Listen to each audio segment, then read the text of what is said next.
Apa nih? Astagfirullah. Astagfirullahaladzim. Dah gue tidak kejadian gedor. Astagfirullahaladzim. Kamu ini berdosa banget.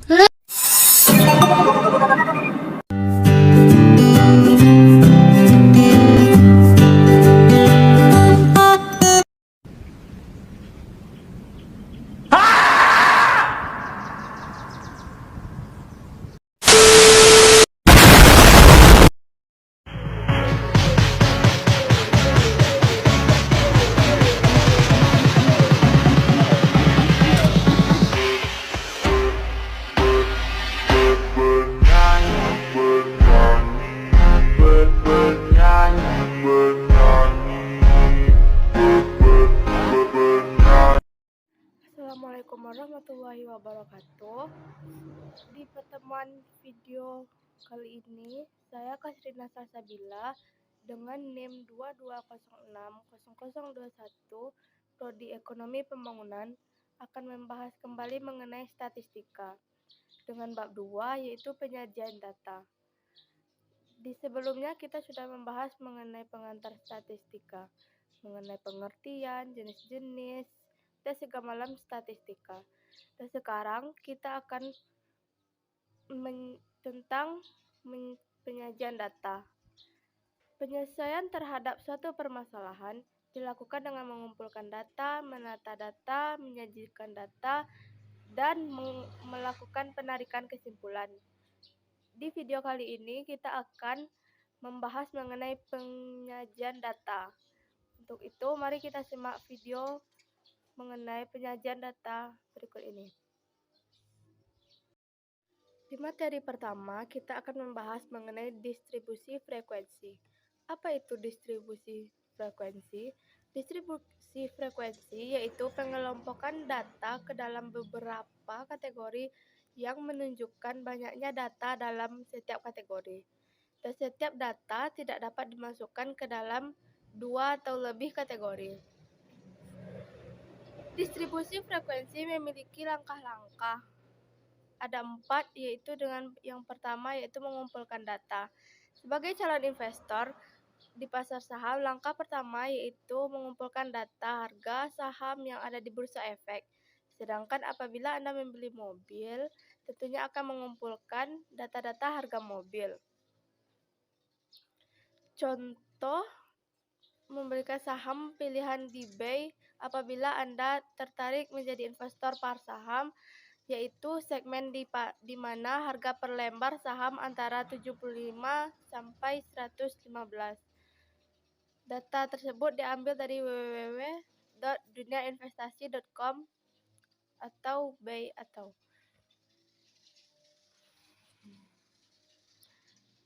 menunjukkan bahwa harga saham tertinggi adalah Benakat Petroleum Energi Tbk yaitu 114 per saham, dan harga saham terendah di Bukit Darmo Properti Tbk yaitu 77 per saham.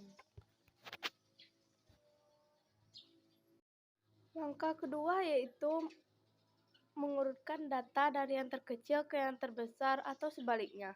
Tujuan dari langkah ini adalah agar memudahkan untuk melakukan perhitungan kepada langkah ketiga.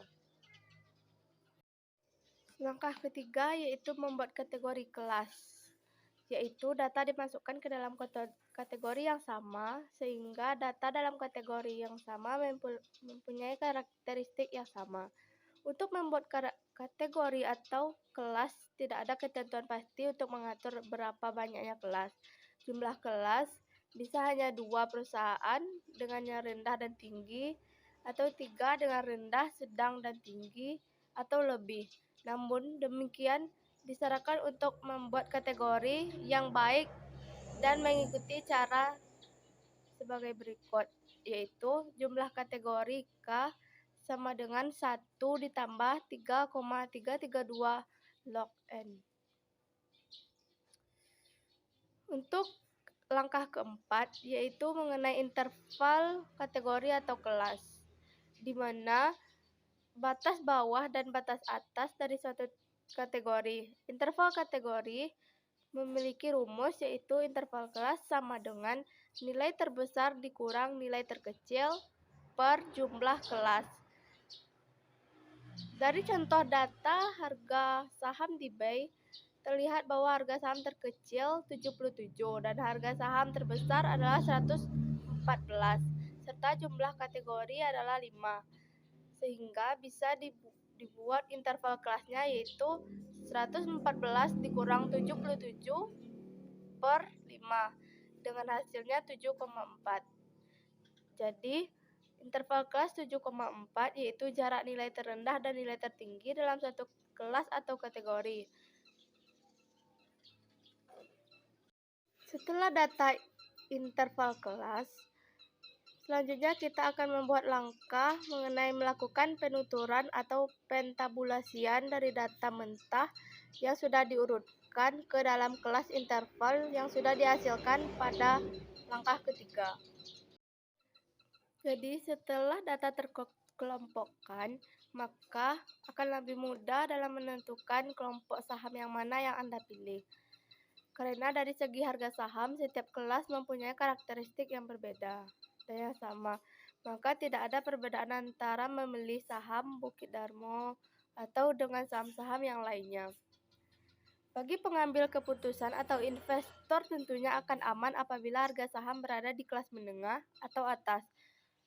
Bagi perusahaan dengan harga saham yang di bawah kelas bawah maksudnya, maka pengelompokan ini bisa dijadikan dasar untuk memperbaiki kinerja perusahaan sehingga kinerja perusahaan membaik dan harga saham meningkat. Disinilah pentingnya pengolahan dan penyajian data, sehingga data tersebut menjadi informasi yang bermanfaat dan bisa mengambil keputusan dengan lebih baik. Keinginan mengubah bentuk dari frekuensi absolut menjadi distribusi relatif diharapkan dapat memudahkan dalam membaca data secara tepat dan tidak kehilangan makna dari kandungan data. Menurut distribusi relatif tersebut artinya yaitu frekuensi setiap kelas dibandingkan dengan frekuensi total. Jadi rumus distribusi frekuensi relatif yaitu jumlah frekuensi per total frekuensi dikali dengan 100, maka hasilnya akan mendapatkan distribusi frekuensi relatif. Setelah terjadi pengelompokan dalam bentuk tabel distribusi frekuensi, setelah itu dapat dijadikan sebagai grafik agar mudah menentukan mana yang lebih tinggi, sedang, ataupun rendah. Untuk kali ini kita akan membahas mengenai grafik-grafik apa aja yang ada di penyajian data. Sebelum ke penjelasan mengenai grafik-grafik tersebut, kita akan membahas mengenai batas kelas.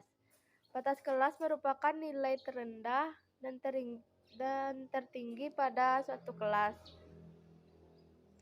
Batas kelas dalam interval kelas terdiri dua macam, yaitu batas kelas bawah dan nilai terendah kelas dan batas kelas atas upper class limit, yaitu nilai tertinggi dalam suatu interval kelas. Dari contoh pada saham tadi, maka nilai 77, 84,5, 92,0, 99,5, dan 107,0 adalah nilai batas kelas bawah. Sedangkan dengan nilai 84,4, 91,9, 99,4, 106,9, dan 114,4 adalah nilai batas kelas. Setelah batas kelas tadi, kita akan mencari bagaimana cara mencari nilai tengah kelas. Pengertian dari nilai tengah kelas yaitu nilai yang banyaknya di tengah kelas. Yaitu tanda atau penciri dari suatu interval kelas dan merupakan suatu angka yang dapat dianggap mewakili suatu interval kelas. Nilai tengah kelas letaknya berada di tengah-tengah pada setiap interval kelas. Nilai tengah diperoleh dengan menjumlahkan batas bawah dan batas atas dan kemudian dibagi menjadi dua. Contohnya yaitu mengenai 3.850 ditambah 10.450 dibagi 2 dengan hasilnya 7.150. atau lebih sederhananya yaitu 10 dikurang 5 bagi 2.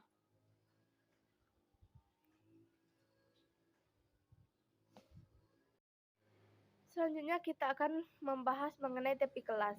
Tepi kelas yaitu nilai batas antara kelas yang memisahkan nilai antara kelas 1 dengan kelas lainnya. Yang tepi kelas merupakan kelas yang diperoleh dari penjumlahan nilai atas kelas dengan nilai kelas bawah di atasnya dan kemudian dibagi menjadi dua. Nilai tepi kelas ada dua macam, yaitu nilai tepi kelas bawah lower class boundaries dan nilai tepi kelas atas upper class boundaries. Nilai tepi kelas untuk kelas pertama dari harga saham yang tadi yaitu nilai tepi kelas bawahnya yaitu 76,9 ditambah 77,0 dibagi 2 yaitu 76,92. Jadi nilai tepi kelas pertama yaitu 76,95. Dan nilai tepi kelas atas yaitu 84,4 ditambah dengan 84,5 dibagi 2 yaitu menjadi 84,45. Jadi nilai tepi kelas atas pada kelas pertama dari harga saham yaitu 84,45. Selanjutnya mengenai frekuensi kumulatif. Frekuensi kumulatif menunjukkan seberapa jumlah besar frekuensi pada tingkat kelas tertentu.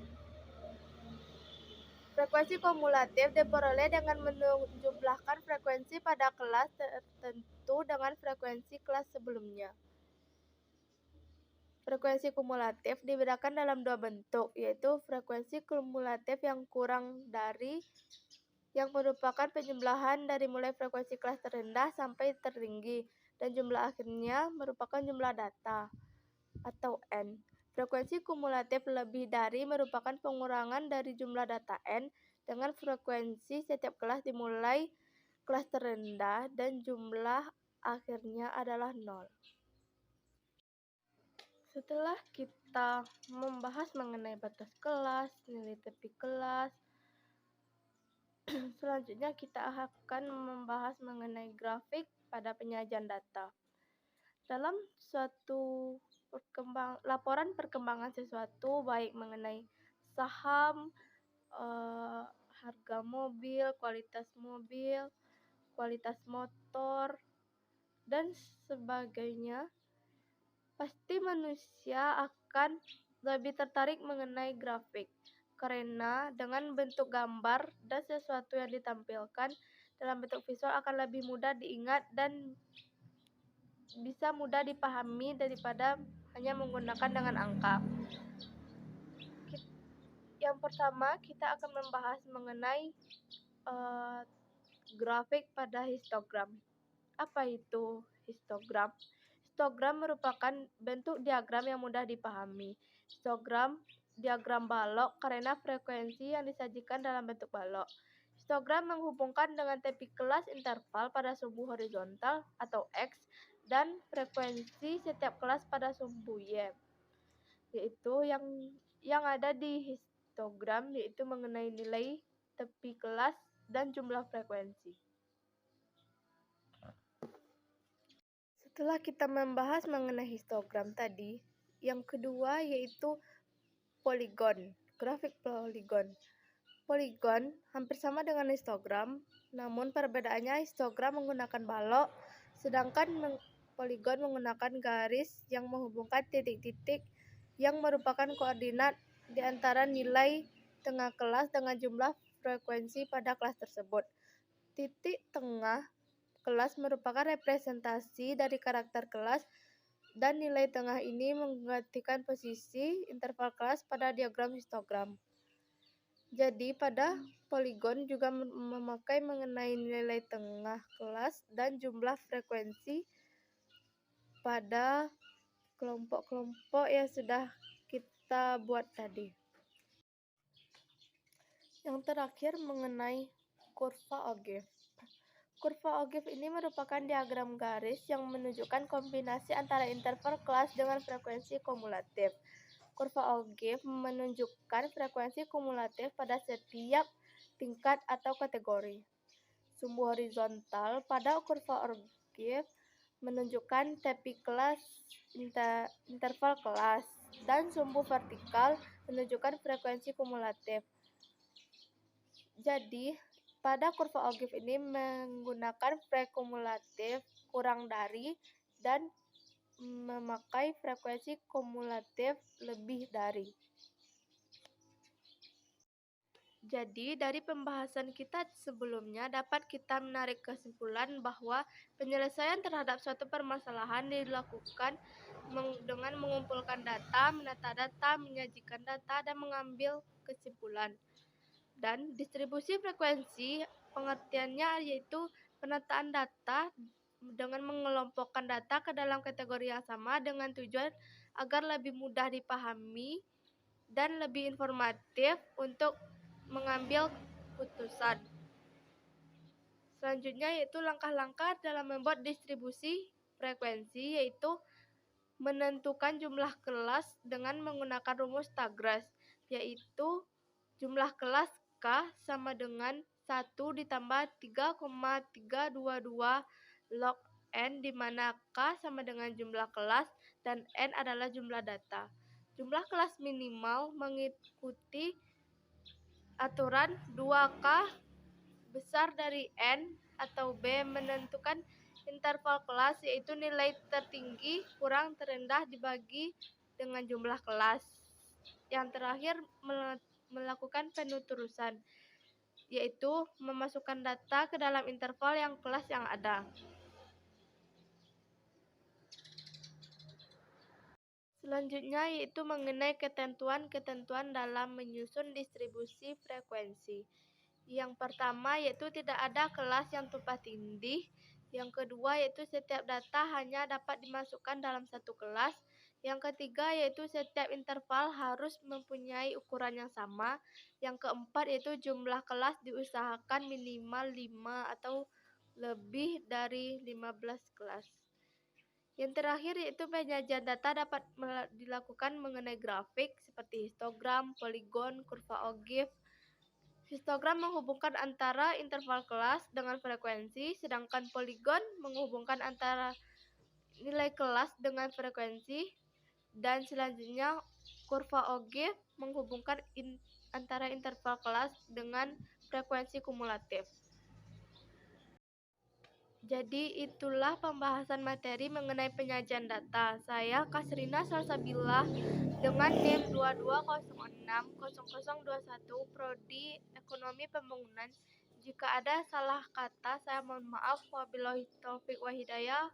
Wassalamualaikum warahmatullahi wabarakatuh.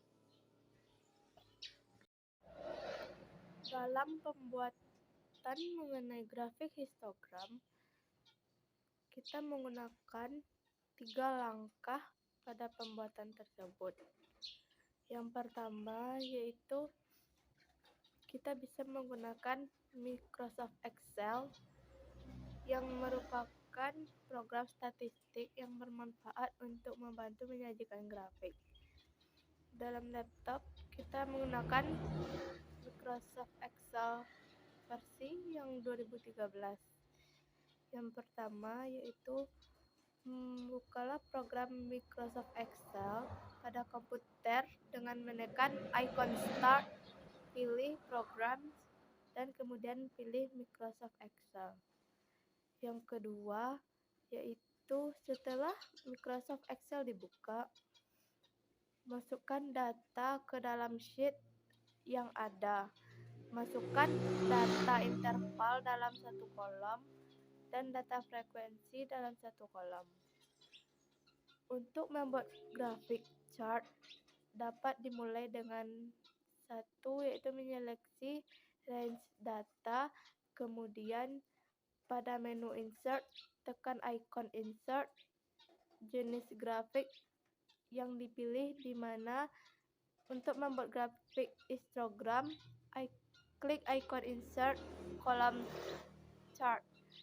atau dimulai dengan B. Menekan ikon Insert Column Chart pada menu Insert, yang kemudian diikuti dengan menyeleksi range data yang dibuat grafiknya. Misalkan dipilih cara pertama, hasilnya setelah 3 langkah terhadap pembuatan histogram pada grafik Microsoft Excel, kita memiliki langkah keempat untuk memodifikasi penampilan pada grafik tersebut, yaitu seperti mengubah warna histogram, memberi warna latar belakang, memberikan legenda atau legend, mengatur penampilan suhu mendatar dan vertikal, dan lainnya. Maka perlu mengklik 2 kali sehingga muncul submenu format data series di sebelah kanan screen dan 3 ikon chart element, chart style, dan chart filter di sebelah kanan grafik. Yang kelima yaitu grafik Anda jika masih di Microsoft Excel. Jika ingin memindahkan ke dalam Microsoft Word, tinggal copy atau salin dan pindahkan ke Microsoft Word. Selanjutnya, kita akan membahas mengenai pembuatan dalam grafik poligon. Yang terakhir yaitu mengenai cara pembuatan kurva OGIF di Microsoft Excel. Membuat kurva OGIF di Microsoft Excel hampir sama dengan pembuatan kurva poligon. Kurva OGIF hanya satu grafik, yaitu naik untuk frekuensi kurang dari dan turun dengan frekuensi lebih dari, atau kedua-duanya bisa digabungkan. Selanjutnya kita akan membahas mengenai cara pembuatan grafik poligon pada Microsoft Excel. Membuat grafik poligon di Microsoft Excel tidak berbeda dengan cara membuat grafik pada histogram di Microsoft Excel. Tapi perbedaannya yaitu terletak pada langkah ketiga tadi, yaitu misalkan dipilih klik untuk icon recommended chart dan klik lagi tipe grafik garis line seperti di bawah.